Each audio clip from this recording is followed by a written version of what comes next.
Welcome to the Dynamic Leadership Series. In this second volume focused on development plans, we're talking about a topic that's as vital as it is complex: identifying needs and priorities.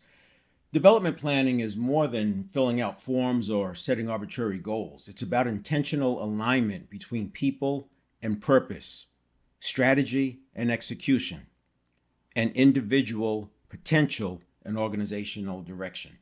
In growing businesses, particularly those under 400 employees, and more likely the sweet spot 50 to about 200, the difference between reactive planning and intentional development often shows up in engagement, performance, and long-term viability. Now, this conversation will look a little different for every organization. Needs and priorities vary. What we'll explore today are universal principles and practical tools that you can use to shape growth at both the leadership level and the front lines. Now, let's begin with the simple truth. Not all gaps are created equal. Some gaps are deficit-based, problems that need fixing, misalignments that are hurting performance, or weaknesses that are creating drag. But others are aspirational, the kind of gaps that exist between where you are and where you want to be. And these are the opportunities for growth, innovation, or transformation. Both deficit and aspirational gaps represent a challenge to solve, and that's where the problem-solving mindset becomes critical. It also applies to development plans because development plans are there to close gaps. A problem-solving model that I'm going to give you right now should be familiar, but I've added a sixth step. You may have seen it with six, but typically it's a five-step problem-solving model, and it's pretty universal. I think as an organization, you'll want to make sure the language lines up with how you want to say things, but you want to have best practices around using it so that all teams have a common language and that people are approaching it the same way and you're not having avoidable mistakes. So the first step is to clearly define the problem. Make it specific and measurable and meaningful. Einstein said if he had an hour to solve a problem, he would spend 55 minutes talking about it and only 5 minutes talking about the solution. In other words, he would spend the time on the problem definition. The second step is identify root causes. Go deeper than symptoms. Tools like the 5 whys or fishbone diagrams, quality tools, these will help here.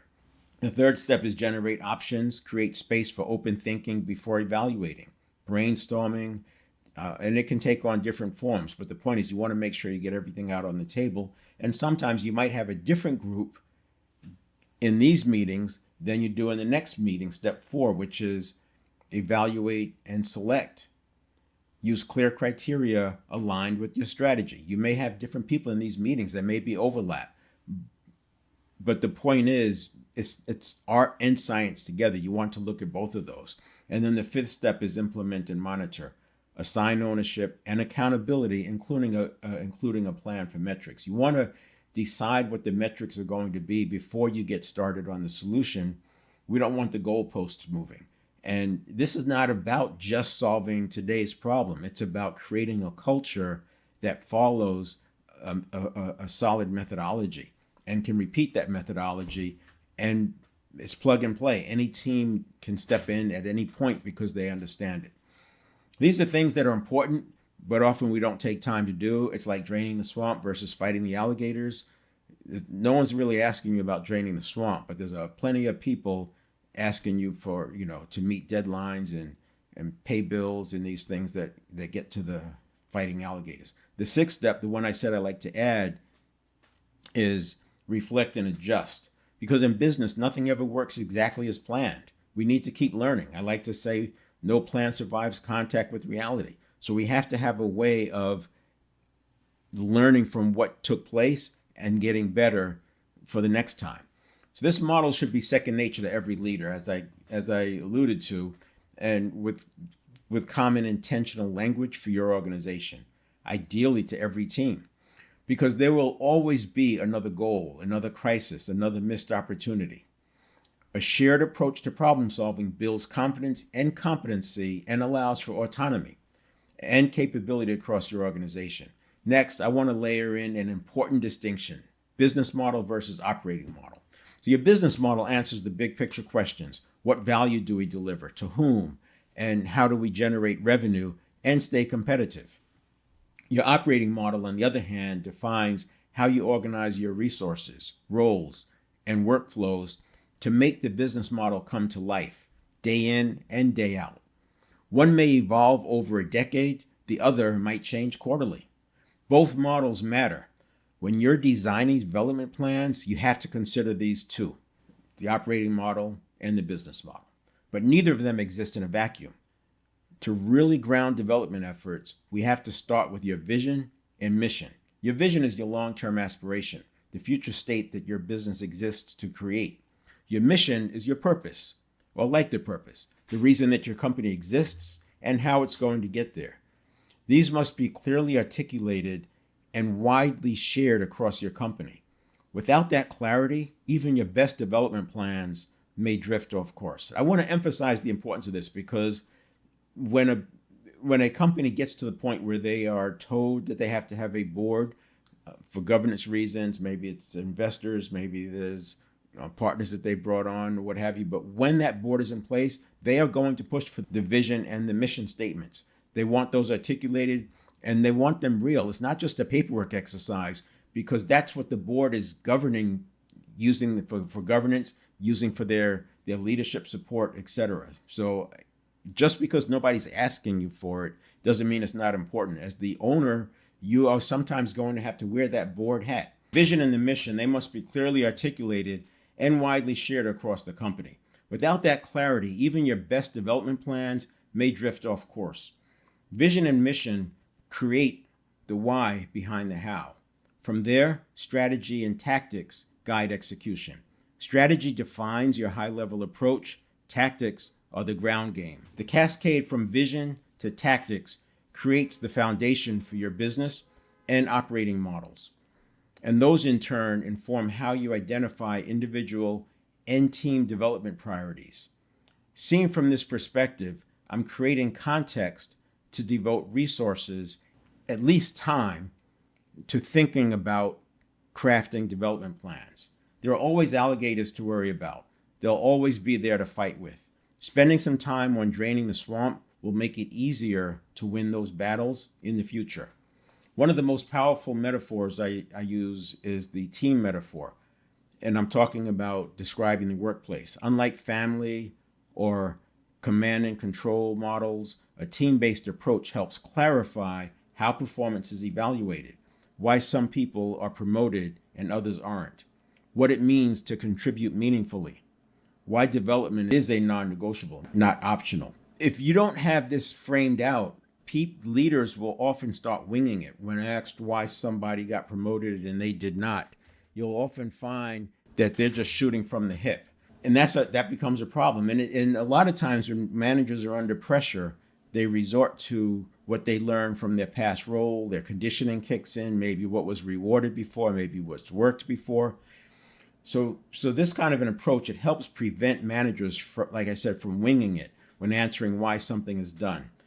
Winging it will often come from their conditioning, but it's not what we need today in the organization moving forward. A team metaphor sets the table for a playbook and development plans to execute those plays flawlessly. In business, we don't face external defenders like in sports.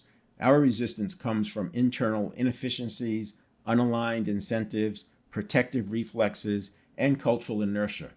That's the real opponent.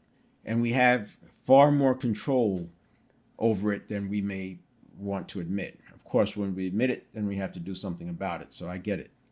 This makes flawless execution much easier than, say, on a football team facing a worthy opponent, because there's no one facing us with intensity and direct focus to stop our plays. We do have the internal resistance we have to overcome. We do have to have the inertia that has to be overcome. We do have to have overcome the normal resistance in the marketplace. But we don't have that defender who's literally trying to disrupt the plays. They don't even know our plays. Finally, everything we'll talk about today aligns with principles from self-determination theory.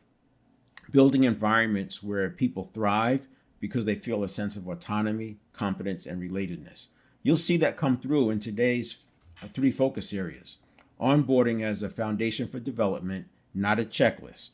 when we think about onboarding, oftentimes people think about two themes. One that is required either because your legal department is telling you to, or because there are regulations that require it. The other theme that may come up is just navigating where the supplies are kept. How do you navigate? What time do you come in? How's lunch handle? All these things, breaks, and where the widgets are. So those two themes come up, and they're usually covered because they have to be. There's immediate pain if they're not.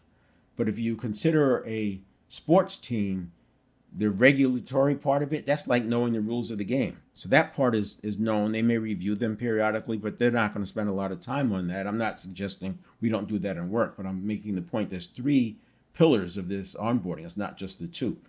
And then, of course, the other one is navigating and finding their way around where the facilities are, the training room, and those kinds of things.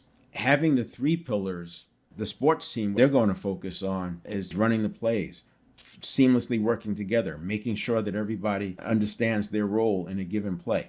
Drilling, because we want it at the nervous system memory level, like muscle memory, but I call it nervous system memory because that's really what it is. The muscle doesn't have the memory. It may have the strength, but the nervous system firing, through the use of myelin, getting more and more active.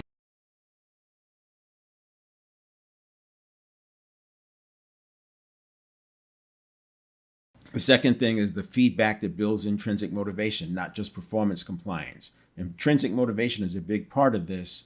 Otherwise, you're relying on incentives and external motivation. And then self-regulation and higher order thinking by leaders when crafting and implementing development plans. So we'll talk about those three: onboarding, feedback, and then the leaders' self-regulation so that they can operate in higher order thinking. So we'll also look at 4 domains that benefit from standardization, because assuming that people will just figure it out often leads to misalignment, stagnation, or conflict.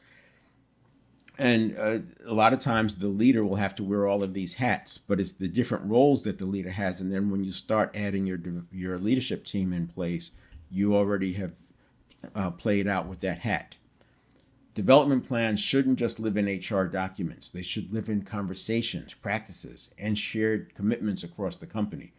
By tying them to your business model, operating model, and mission-driven direction, you create an environment where growth is not just possible, it becomes inevitable. It becomes expected.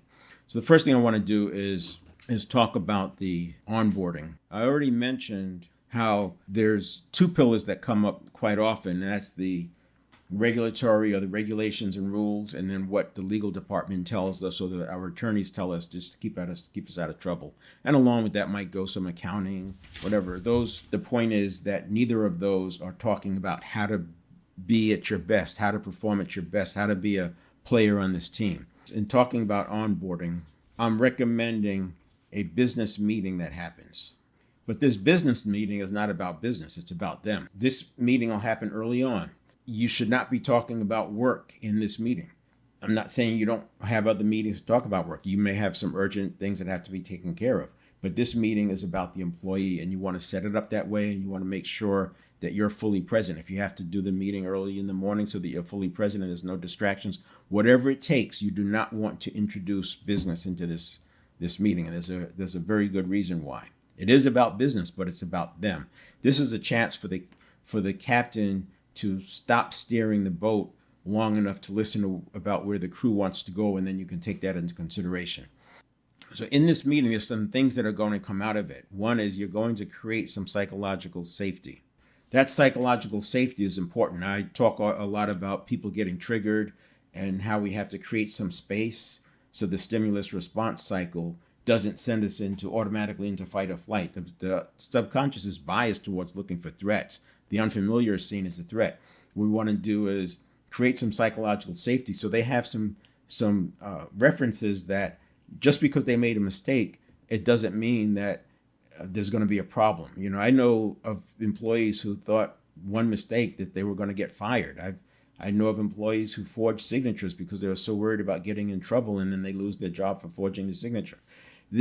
It's people get into fight or flight and they use bad judgment. So having that psychological safety is like a buffer so that you can keep people from falling into that trap. You're going to, as a leader, you're going to model vulnerability. Now, this is not as deep as it sounds. What we're talking about here, we want to avoid folks falling into the child-parent, and we don't want to fall into the parent-child. It's very, very easy in the workplace for a leader to fall into that parent-child mode. It's very easy for the employee to fall into the child-parent, and neither one of those are going to be healthy. In the parent mode, right? All the answers, I have all the answers, and I get to judge, and it's my way or the highway. And in the child mode, I'm one step away from being criticized. I'm walking around on eggshells. I hope I'm right. I better find out what they want before I make a decision. I don't have freedom of action. So we don't want to do that. And so one of the ways we're going to model that vulnerability, this meeting, because we're not talking about business, we're talking about them. You won't know everything, and you can say, I don't know. Tell me more about that. I'd like to learn more about that. It's modeling this idea that, hey, I'm not perfect. I don't have all the answers. I'm not the parent. We are in a business relationship. Of course, it aligns with self-determination theory. Self-determination theory and the three pillars, autonomy, competence, and relatedness, is actually the underpinning for all of dynamic leadership, because intrinsic motivation far outperforms, or in terms of results, far outperforms extrinsic motivation. And extrinsic motivation requires a lot of hands-on. Not only does the intrinsic motivation provide more motivation, but in terms of a development plan, it's very natural. It's a very natural fit for them to continue scaling up.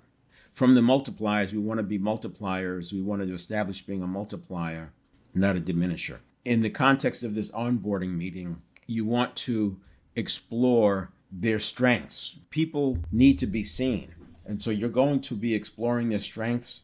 You're going to uncover their special potential, if you will, their superpower, because those can then come into play when you need somebody. Like I always say, there's another crisis coming. We don't know when, we don't know how big, in what context, but there's always going to be another crisis. You know, if you look at the idea of 100-year anything, whether it's a flood or fire or whatever, these 100-year things exist. They're called 100-year because the likelihood of them happening is 1%. So theoretically, over 100 in a given year. So theoretically, over 100 years, you would see this thing happen one time. But there could be hundreds of 100-year events, meaning we could have in any given year, we could have 1, 2, 3, 4, or none 100-year events occur. So just something to think about. Then we have growth mindset. And the growth mindset it's not just having a growth mindset. People get lost in this. They think, oh, I have a growth mindset because I'm into personal development. And they don't realize that most of their vernacular has to do with a fixed mindset. Not only can a person have a growth mindset in one area and a fixed mindset in another, they can be triggered into a fixed mindset in an instant just because of something happened. They get triggered. Once a person goes into that fight or flight, once there's cortisol flowing and adrenaline flowing, the likelihood of them falling into a fixed mindset is pretty high. And then once they're in a fixed mindset, it's difficult for them to be able to interact. So they, as a leader, you as a leader, want to understand when you're falling into a growth mindset, and that's going to come in when we talk about self-regulation. But also, we want to use language that helps the employee stay in a growth mindset, and you're learning how the employee communicates. One of the things I like about this particular onboarding meeting is that you get a chance to calibrate how they are in a non-threatening environment, and then you can use that calibration to notice when they are becoming threatened. Because a person who's threatened, if you don't catch it early enough, like I said, the cortisol starts happening, and now it becomes a neurobiological event, and it's not something you can just, whisk away with words. It takes time. But if you can stop it from happening, you can do that with words. So calibrating when do they slip into a fixed mindset? What do they have a fixed mindset about? What do they sound like when they're in growth mindset mode? 20-mile march is from great by choice. And it talks about on the good days, you stick to the plan. You don't work extra hard on the good days. And then on the bad days, you work less. In the 20-mile march, the idea was they had to do 20 miles every single day as a South Pole expedition. 20 miles every single day, no matter what. Blizzards, And then when weather was good, you still did the 20 miles. And that's the attitude that you have. And they compared it to another team that did the other. They overdid it on the good days, and then they kind of stayed in on the bad days, the blizzards, etc. And they outperformed them. I mean, they beat their time by, if I recall, more than 30 or 40% faster than that other team. And then return on luck. This is also from Great by Choice. And the luck is like preparation meeting with opportunity, right? But when you understand the strengths of your employees and your team members, their special interests, there's opportunity there. And there's going to be alignment sometimes between what the employee loves and their strengths and their passion and their purpose, and then the organization direction or needs. And when you can marry those two, it's a natural fit. So we can get into that when you start talking about succession planning and how you select people. But that return on luck is important. There's going to be serendipity, and the more you can kind of set it up, the more likely you're going to have that serendipity. Now let's take a look at those 3 questions that we're going to use in this. Because you're going to have a meeting with the employee. You're going to set it up something along these lines. We're a high-performing organization. We have aggressive growth goals. You've seen our vision. You've seen our mission. And we operate in a way that enables people to bring the best version of themselves to the table. But in order to do that, we have to take into consideration what their strengths are and their preferences. The reason that's important is because we're always going to be coming up with new things. We're always going to be working on new opportunities. And as a leader, one of my responsibilities is to organize the work. And when it comes to organizing the work, ideally, if I can align the work with somebody's interests, that's going to be a win-win for everybody. And so with that in mind, I'd like to ask you a few questions. It'll be an open dialogue, no wrong answers. None of this is going to be held against you. Feel free to speak freely. It's just for me to get a chance to understand what you like leaning into, what's a natural fit for you. I'm not always going to be able to do it, but when I can, it would be nice to organize the work around people's strengths.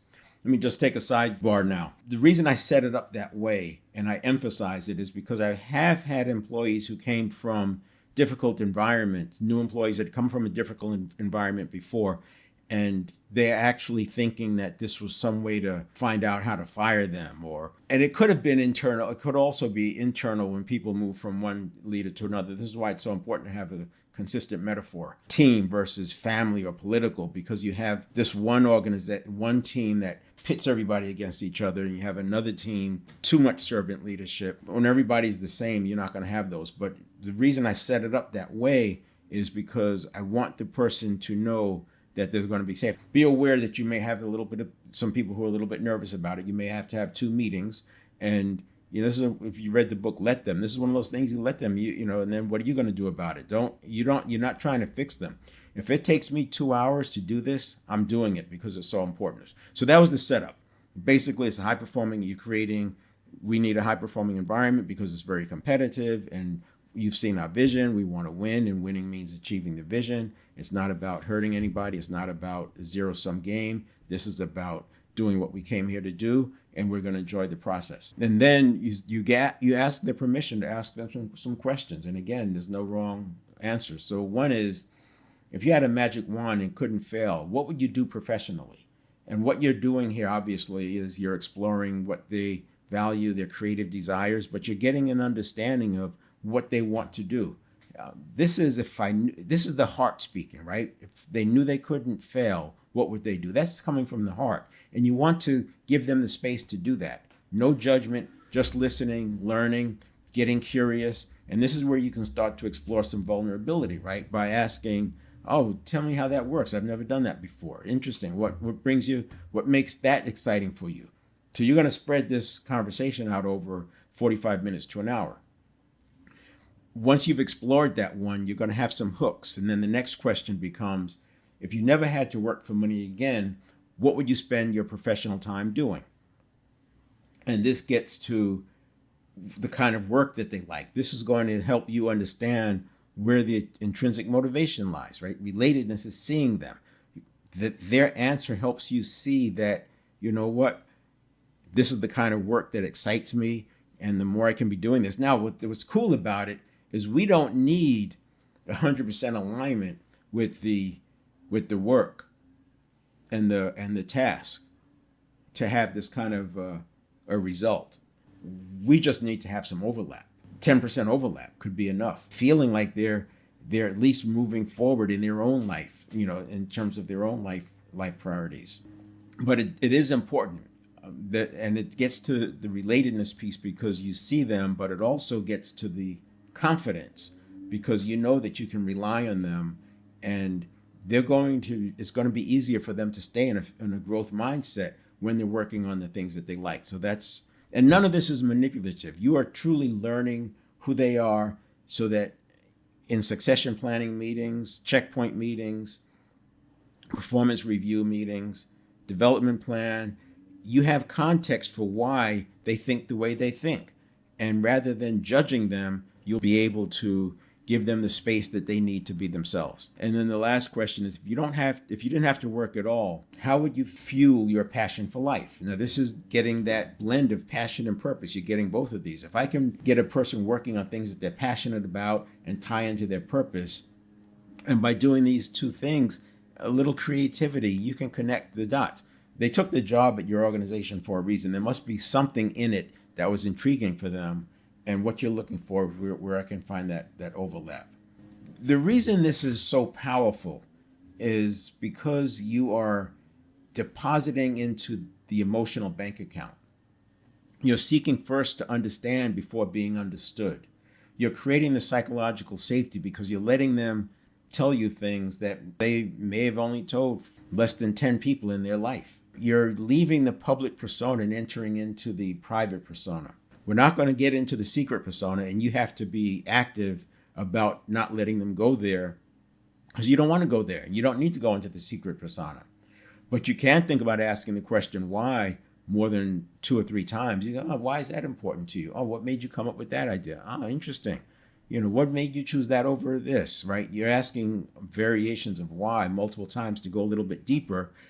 But again, you don't need to go into the secret personas. The private one is where you want to get to. They're giving you the answers about their intrinsic motivation. When you do this well, you'll see them lighten up. They'll seem lighter, really getting excited about talking about what's really important to them. And the more you listen, and there's different models like ORS, there's open-ended questions, and then affirm them, and then reflect back to them what you've heard, right? And then kind of summarize. That's that OARS model, ORS.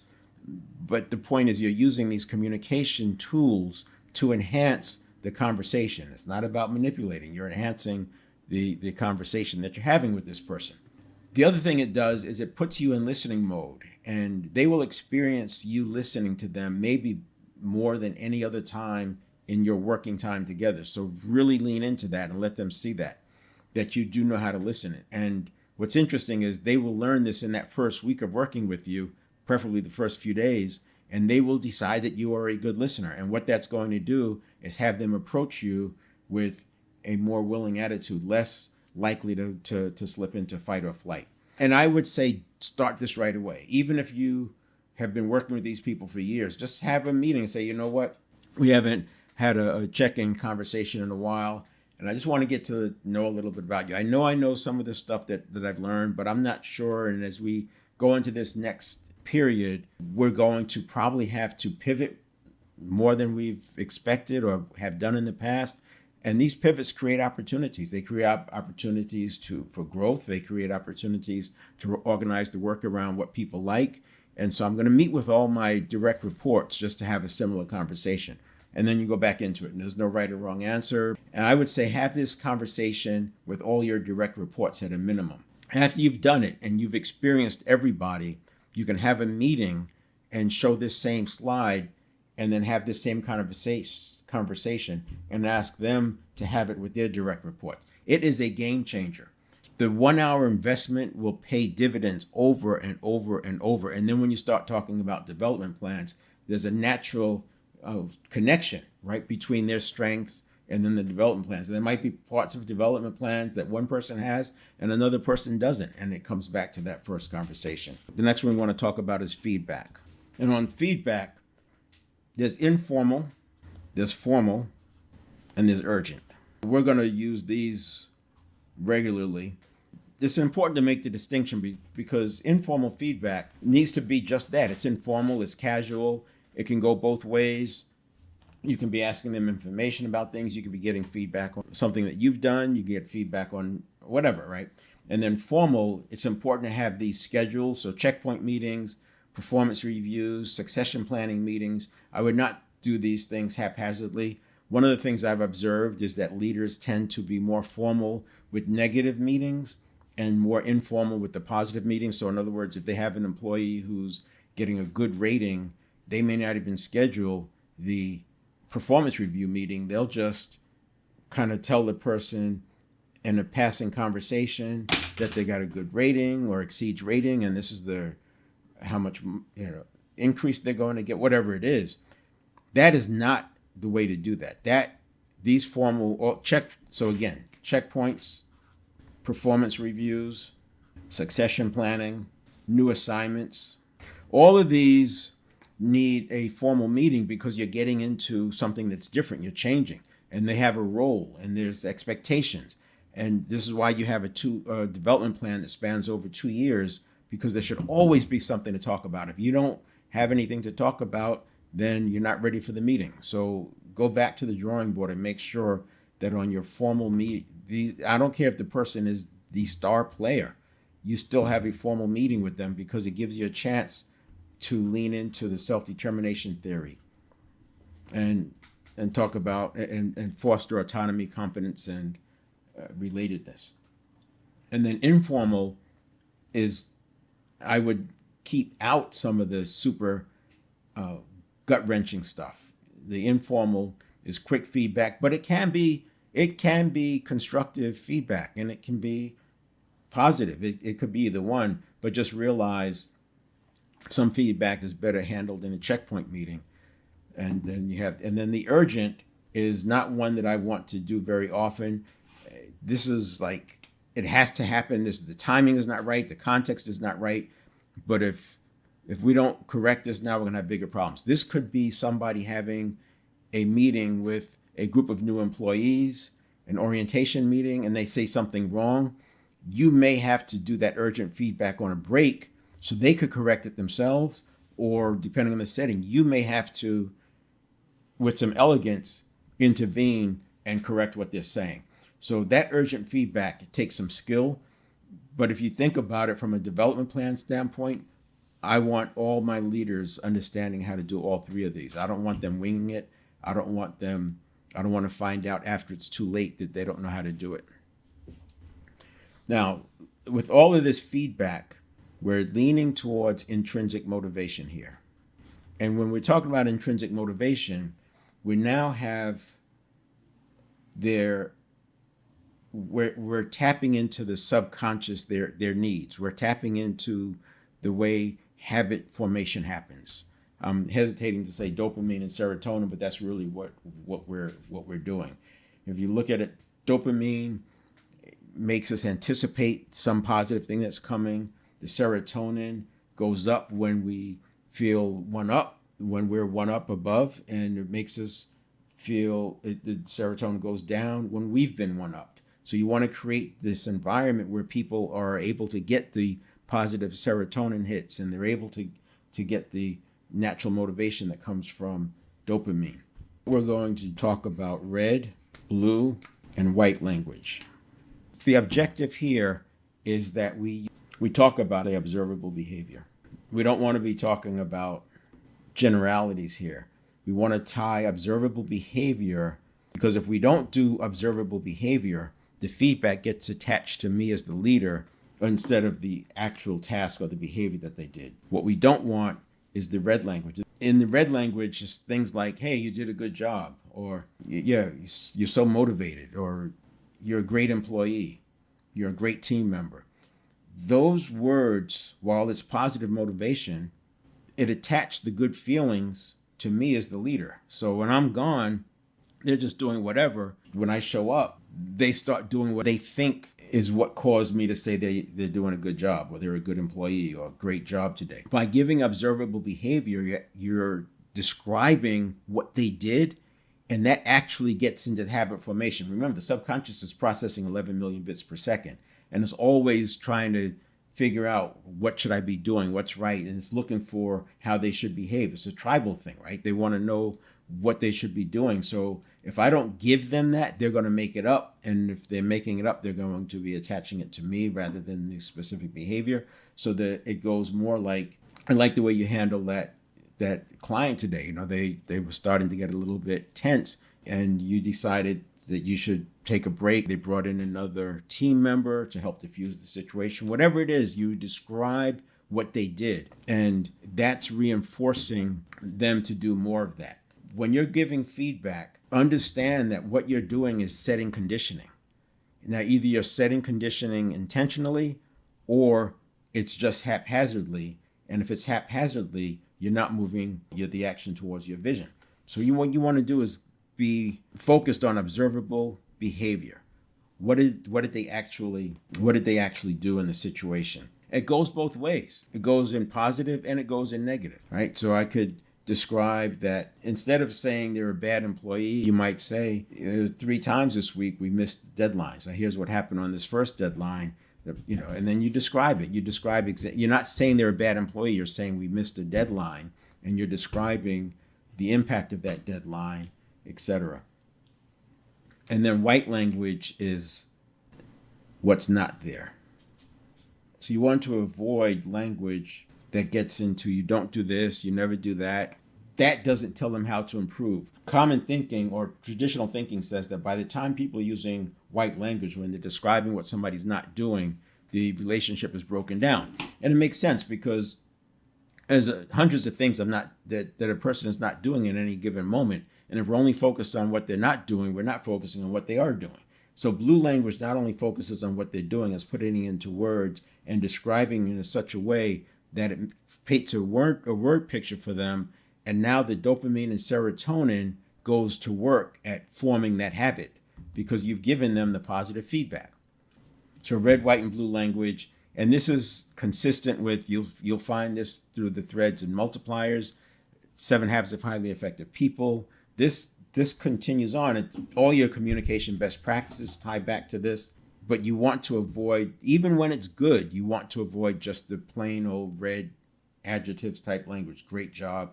It doesn't mean you can't ever say good job, but I'm come up with the reason why you're saying good job. Don't just say good job. Man, you did a good job today. The reason I'm saying that, among several things, but one of them is that you did boom, boom, boom, boom. Whatever it is, paint your word picture, because that's how the subconscious is going to take it in. And then the subconscious starts to move synapse, neurotransmitter, towards doing that behavior again. Now, as the leader, when you're not there, they are already doing what they should be doing. They know they don't have to be told what to do, and they don't need your presence to be doing it. So that's the feedback, informal, formal, and urgent. And this is an example of a skill that leaders should have. I would want my leaders knowing the differences of formal, informal, and urgent feedback, and then observing them. It's not hard to observe them. You just set up a meeting where you're shadowing them or watching them give the feedback. And then you can model the red, white, and blue language, but also have a little workshop on it, or just catch them with using informal feedback. When they've given somebody some feedback, you can ask them, let's turn that into blue language. What would it be from a blue language standpoint? And then you yourself can model it. I would say don't underestimate the power of that, because it gets very much to the relatedness part of self-determination theory. That relatedness part means that you see them. You can't have blue language if you don't see them. And giving that red language, and certainly white language, can be done without seeing them. And this is, people walk around not feeling seen, and it's a big hit on the intrinsic motivation. So I talked about self-regulation, and as leaders, we have to know when we're being triggered. We have to know when we're starting to feel that charge, and we have to be able to self-regulate. Self-regulation is not about suppressing the emotion or the fight or flight. It's about managing one so that we prevent it from happening, And two, maybe we excuse ourselves from a particular situation before it manifests.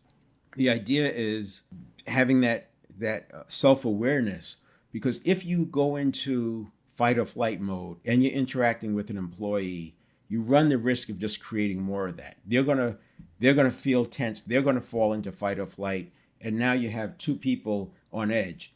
And we've seen this happen, right? I mean, you've probably been in situations where somebody gives you bad news and you don't mean to, but you attack the messenger. They're just bringing you the bad news. They had nothing to do with it, but you attack them, and it's just a reaction. It's that fight or flight reaction that comes out. And it is different. You can actually tell when it's a subconscious survival response versus a conscious thought. Obviously, you can tell. You want to notice that when it's coming up. Be willing to say, I want to be able to give this full attention. Why don't we get together in 30 minutes or, at 2:30 and we'll, go to the cafeteria or something, or sit down and have some coffee. I want to dig more into this. Whatever it is, delay it. Remember, I've talked before about in that stimulus response, which happens in a half of a second, one of the things that we're going to do is we're going to make a decision right after that half second. How are we going to respond? And then what's the decision? We could do it, which is do something, react, whatever. Delay it, and that's what I'm talking about here. Dump it. We're not going to deal with it at all. It could be something, well, that's not a priority. Now we're not even going to worry about it. Thank you for bringing me the information.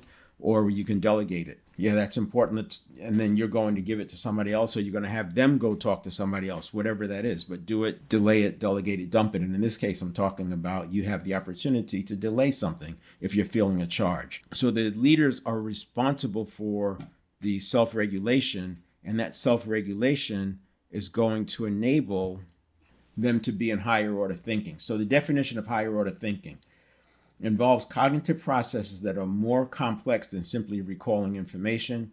It typically includes skills such as analysis, synthesis, evaluation, problem solving, and critical thinking. What this slide is not saying is that it's the opposite of a survival response. That's what we want to be aware of. This is what we want. We don't want the survival response. And leaders have to have enough agency and personal leadership that they can manage those two. And again, it's not about suppressing the fight or flight. It's about preventing the fight or flight in the first place through self-regulation. And then when the fight or flight gets through anyway, using tools like emotion regulation to allow that emotion to pass through, but also giving yourself the space to make sure you get back to stasis before you have the interaction with the employee. You don't have to, just because you can say it now doesn't mean you should say it now, is what we're talking about. So you see on there critical thinking. I would say take a screenshot of that, and then I want to look at these definitions. Because critical thinking, we use critical thinking often, and we talk about critical thinking, and we know people who do search and they don't use critical thinking. People fall into conspiracy theories because they don't use critical thinking.